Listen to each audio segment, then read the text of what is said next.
کہ لوگوں کی تمنا کیا ہوتی ہے؟ لوگوں کی تمنا ہوتی ہے کوئی شارٹ کٹ مل جائے، جو ہمیں دنیا میں ہم کوئی ایسا پن پوائنٹڈلی ہمیں ایسا خدا مل جائے جس کے پیچھے ہم چلیں، وہ ہمیں دنیا میں بھی فائدہ دے اور آخرت بھی اگر ہے۔ اول تو ان کے آخرت کا تصور موہوم ہوتا ہے، ان کو سمجھ نہیں آتی بھی آخرت بھی ہے، دوبارہ ہم زندہ ہو جائیں گے، مر گئے، مٹی ہو گئے، ہڈیاں بن گئے، گل سڑ گئی تو پھر ہم زندہ ہو گئی، اول تو ان کی سمجھ میں نہیں آتی۔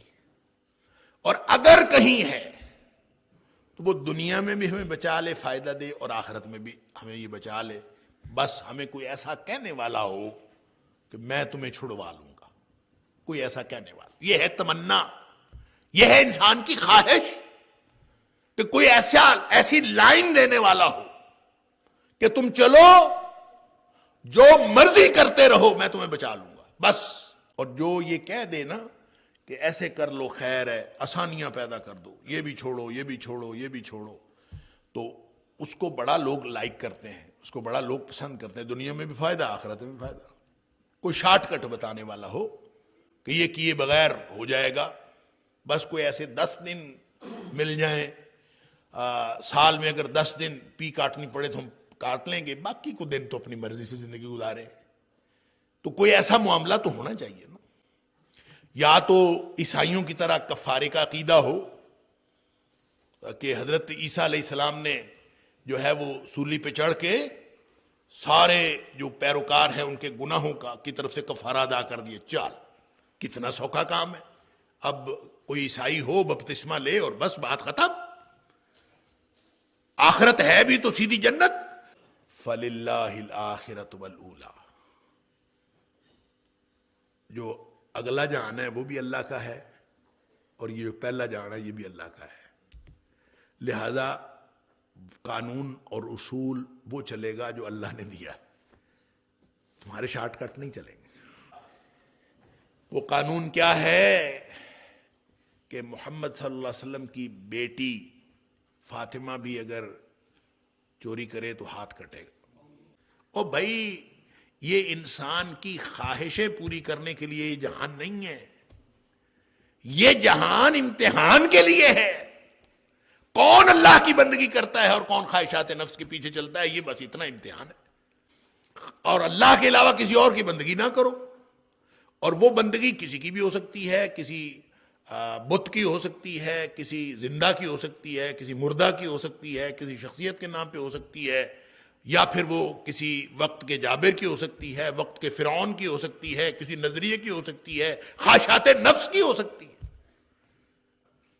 یہی دل میں بنا کے پھرتے ہو نا کہ فلاں بچا لے گا اور فلاں بچا لے گا۔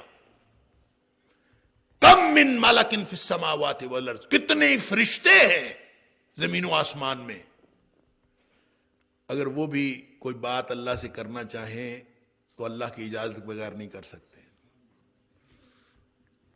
لا تغنی شفاعتہم شیئا، جن کی سفارش کک بھی فائدہ نہیں دے سکتی، الا من بعد ان یاذن اللہ، بعد اس کے کہ اللہ نے اس کی اجازت دی ہو، لمن یشاء ویرضی، اور اللہ کس کے لیے دے گا اجازت؟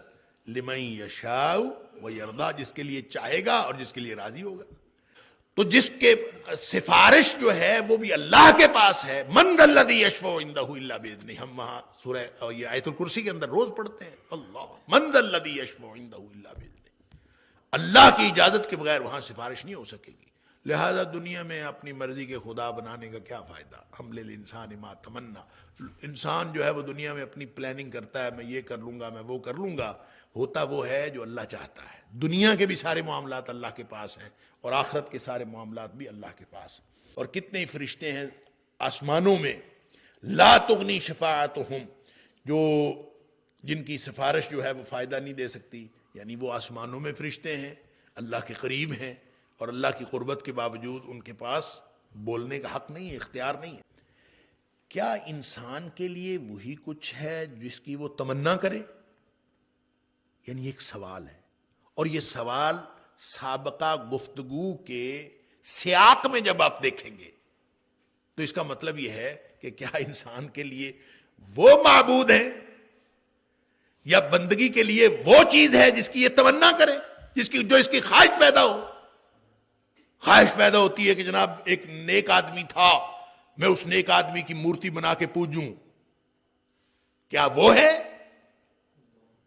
یا کسی کو یہ خواہش پیدا ہوتی ہے کہ ہمارا نیک آدمی تھا، وہ فوت ہو گیا، میں اس کی قبر پہ جا کے سجدہ کروں، کیا یہ ہے؟ ام للانسان ما تمنا، سوال ہے اللہ کا. کیا انسان کے لیے وہ کچھ ہے جس کی یہ تمنا کرے، جو اس کی آرزو کرے؟ یہ بنی اسرائیل نے بھی تو بچڑا بنایا تھا نا اپنی تمنا پوری کرنے کے لیے. یوں ہی دیکھا حضرت موسیٰ علیہ السلام ادھر گئے اور موقع ملا ان کا بچڑا بنا لے، کیونکہ سارے علاقہ ہی یہ تھا کہ جو بچڑے بنائے ہوئے تھے. لہذا جب نسلوں کی گھٹی میں یہ پڑا ہوا ہو کہ لوگ بچڑے پوج رہے ہیں اور آپ اس معاشرت کے اندر رہتے ہیں جہاں بچڑے پوجے جاتے ہیں، تو دل میں آرزو اور تمنا پیدا ہو ہی جاتی. اور جب نبی کریم صلی اللہ علیہ وسلم سے 400 سال پہلے کسی نے آ کے عرب کو بت خانہ بنا دیا اور شام سے بت لا کے یہاں پہ بتوں کا رواج شروع کر دیا، بتوں کے نام پہ جانور چھوڑ دیے، بتوں کے نام پہ بتوں کی مورتیاں بنا دی، ہر چیز بنا دی، تو اب یہ جہاں پہ جو مشرکین مکہ تھے ان کی تو رگ رگ میں بت پرستی پڑی ہوئی تھی. لہذا جو کچھ انسان معاشرت سے سیکھے، جو کچھ انسان اپنے بڑوں سے سیکھے، جو کچھ لوگ ارد گرد کو دیکھیں، کیا وہی انسان کے لیے وہی خدا ہوتے ہیں، وہی معبود ہوتے ہیں؟ اگر آپ اس کا ترجمہ یہ نہ کریں، اصل میں بات یہ ہے کہ لوگوں کی تمنا کیا ہوتی ہے؟ لوگوں کی تمنا ہوتی ہے کوئی شارٹ کٹ مل جائے، جو ہمیں دنیا میں ہم کوئی ایسا پن پوائنٹڈلی ہمیں ایسا خدا مل جائے جس کے پیچھے ہم چلیں، وہ ہمیں دنیا میں بھی فائدہ دے اور آخرت بھی اگر ہے. اول تو ان کے آخرت کا تصور موہوم ہوتا ہے، ان کو سمجھ نہیں آتی بھی آخرت بھی ہے. دوبارہ ہم زندہ ہو جائیں گے، مر گئے، مٹی ہو گئے، ہڈیاں بن گئے، گل سڑ گئی، تو پھر ہم زندہ ہو گئی. اول تو ان کی سمجھ میں نہیں آتی. اور اگر کہیں ہے تو وہ دنیا میں بھی ہمیں بچا لے، فائدہ دے، اور آخرت میں بھی ہمیں یہ بچا لے. بس ہمیں کوئی ایسا کہنے والا ہو کہ میں تمہیں چھڑوا لوں گا، کوئی ایسا کہنے والا. یہ ہے تمنا، یہ ہے انسان کی خواہش کہ کوئی ایسی لائن دینے والا ہو کہ تم چلو، جو مرضی کرتے رہو، میں تمہیں بچا لوں گا. بس یہ کہنے والا ہو. تو جو بھی یہ کہتا ہے، وہ چاہے مسلمہ کذاب ہو، نبی پاک صلی اللہ علیہ وسلم کی حیات طیبہ میں نبوت کا دعویٰ کرنے والا، جس سے بڑا جھوٹا اور دجال ہو ہی نہیں سکتا، اس کو بھی مل گئے تھے پیروکار، لوگ اس کے پیچھے بھی چل پڑے تھے. ام للانسان ما تمنا. ہوا کیا تھا کہ اس نے بھی اس طرح کے وعدے کیے تھے. ایک تو دنیا میں بہت ساری آسانیاں کر دی تھی کہ جو دل کرتا ہے کرو، اور جو یہ کہہ دے نا کہ ایسے کر لو خیر ہے، آسانیاں پیدا کر دو، یہ بھی چھوڑو، یہ بھی چھوڑو، یہ بھی چھوڑو، تو اس کو بڑا لوگ لائک کرتے ہیں، اس کو بڑا لوگ پسند کرتے ہیں. دنیا میں بھی فائدہ، آخرت میں بھی فائدہ. کوئی شارٹ کٹ بتانے والا ہو کہ یہ کیے بغیر ہو جائے گا، بس کوئی ایسے 10 دن مل جائیں، سال میں اگر 10 دن پی کاٹنی پڑے تو ہم کاٹ لیں گے، باقی کو دن تو اپنی مرضی سے زندگی گزاریں. تو کوئی ایسا معاملہ تو ہونا چاہیے نا. یا تو عیسائیوں کی طرح کفارے کا عقیدہ ہو کہ حضرت عیسیٰ علیہ السلام نے جو ہے وہ سولی پہ چڑھ کے سارے جو پیروکار ہیں ان کے گناہوں کی طرف سے کفارہ ادا کر دیے. چال، کتنا سوکھا کام ہے. اب کوئی عیسائی ہو، بپتسمہ لے اور بس بات ختم. آخرت ہے بھی تو سیدھی جنت. یعنی کس طرح کا شارٹ کٹ ہے. تو اس طرح کی آسانیاں اصل میں انسان ڈھونڈتا ہے. یہی حال جو ہے وہ یہودیوں نے کام کیا. حضرت عزیر علیہ السلام کو اللہ کا بیٹا قرار دے کے، یعنی کسی طرح سے قریب قربت مل جائے اور کوئی شارٹ کٹ مل جائے. اگر وہ مل جائے تو ٹھیک ہے، نہیں تو پھر یعنی جو یہاں بھی کام آئے وہاں بھی کام آئے. اب سنیے اللہ تعالیٰ کیا فرماتا ہے. ام للانسان ما تمنا. کیا پھر انسان کے لیے وہی کچھ ہے؟ انسان کے لیے وہ خدا ہے، انسان کے لیے وہ معبودان باطل ہے جس کی یہ تمنا کی. فَلِلَّهِ الْآخِرَةُ وَالْأُولَى، جو اگلا جہان ہے وہ بھی اللہ کا ہے اور یہ جو پہلا جہان ہے یہ بھی اللہ کا ہے. لہذا قانون اور اصول وہ چلے گا جو اللہ نے دیا. تمہارے شارٹ کٹ نہیں چلیں گے، تمہارے خود ساختہ معبود کچھ نہیں بتائیں گے، یہ کوئی فائدہ نہیں دے سکیں گے. لہذا فَلِلَّهِ الْآخِرَةُ وَالْأُولَى، آخری جہان اور پہلا جہان سب اللہ کا.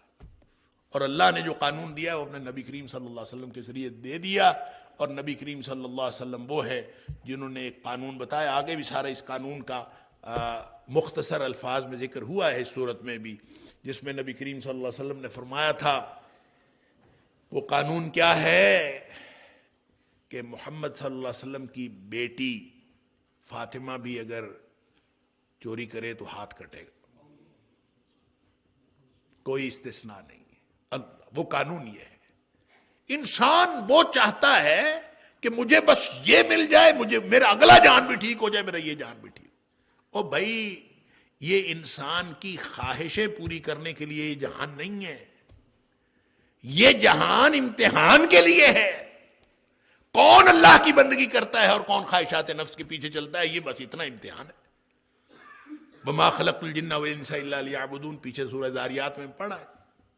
اس کا نہ رزق کے ساتھ تعلق ہے نہ اس کا کسی اور چیز کے ساتھ تعلق ہے. بس بات یہ ہے کہ اللہ کی بندگی کرو اور اللہ کے علاوہ کسی اور کی بندگی نہ کرو. اور وہ بندگی کسی کی بھی ہو سکتی ہے، کسی بت کی ہو سکتی ہے، کسی زندہ کی ہو سکتی ہے، کسی مردہ کی ہو سکتی ہے، کسی شخصیت کے نام پہ ہو سکتی ہے، یا پھر وہ کسی وقت کے جابر کی ہو سکتی ہے، وقت کے فرعون کی ہو سکتی ہے، کسی نظریے کی ہو سکتی ہے، خواہشات نفس کی ہو سکتی ہے. ان سب کو چھوڑ کر ایک اللہ کی بندگی کرنی ہے، بس اتنی سی بات.